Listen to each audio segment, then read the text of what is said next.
Hello, I'm Josh, and I'm here to tell you a spooky Halloween story. Are you ready? Okay, let's begin.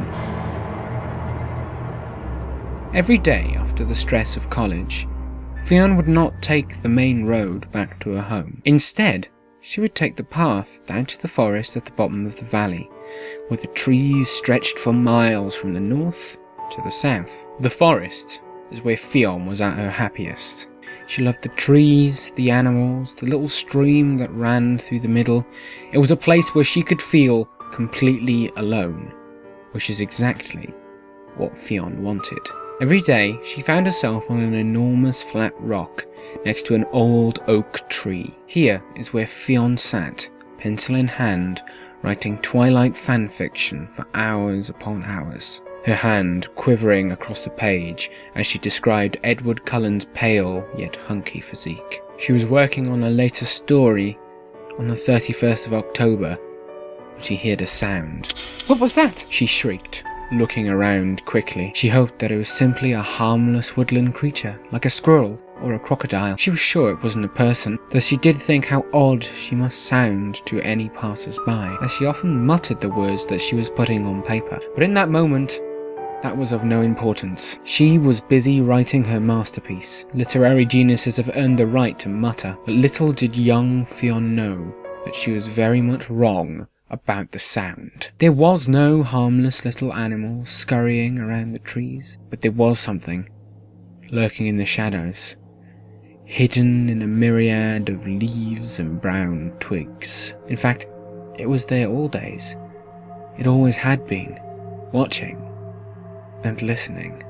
It had gone dark, but Ffion was prepared, knowing that since her parents were away in the West Country, tonight she was staying in the forest. Out of her bag she pulled a small lantern. Twirling the little stick on its side, she managed to generate enough energy to create a dim white glow. She placed it down, and she began work on her tent. After a couple of minutes, there by the old oak tree sat a small but comfortable-looking pop-up tent, filled with pillows and various snacks. Satisfied that she'd done a good job, Ffion reached for a notebook to continue her magnum opus, but the notebook was gone. "Bollocks," she whispered. "Where did that go?" She searched the area, but she found nothing. Her book was completely gone. An entire novel missing. She kept looking for it all night, but she did not find it. All that was left was a scrap of paper, caught on the branch of the far bush. She wondered if it had blown away in the wind when suddenly she heard a horrific cackle in the distance. This was not the sound of any animal she knew of. Animals don't laugh. Well, except hyenas. But we all know they were banished to the Forbidden Zone after the Vernon K incident in 2003. Ffion felt uneasy.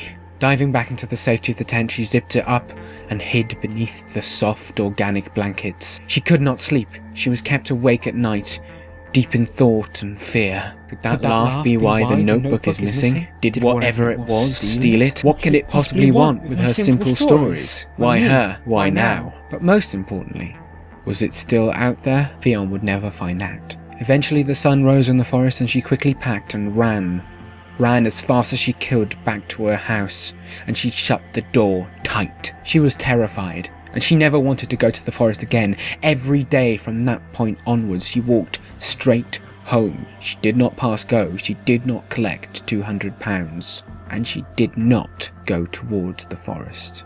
Eventually, all of this became a distant memory, a simple footnote in the life of Ffion. Once more she was content, comfortable, alone, warm in her bedroom, when she heard it once again. That laugh, that hideous cackle, that bone-rattling guffaw, but it did not come from the distant forest out of her window. It came from downstairs. Tiptoeing down the creaky steps, Ffion could hear the laughing getting louder and louder. What could it be?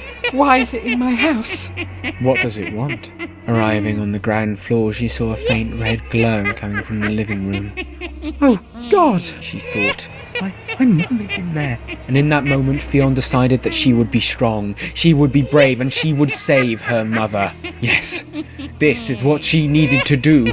She quickly opened the door, prepared for attack, but then she was confronted with something completely unexpected. Her mother sitting down, watching the television.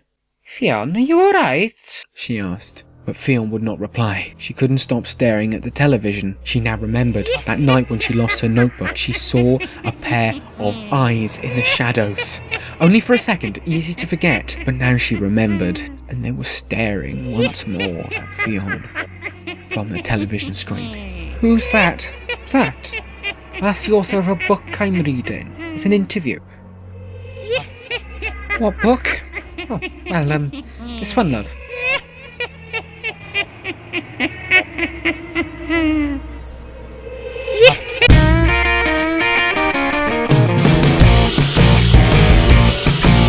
Yeah, that was it. Sorry. That was a bit crap. Happy Halloween!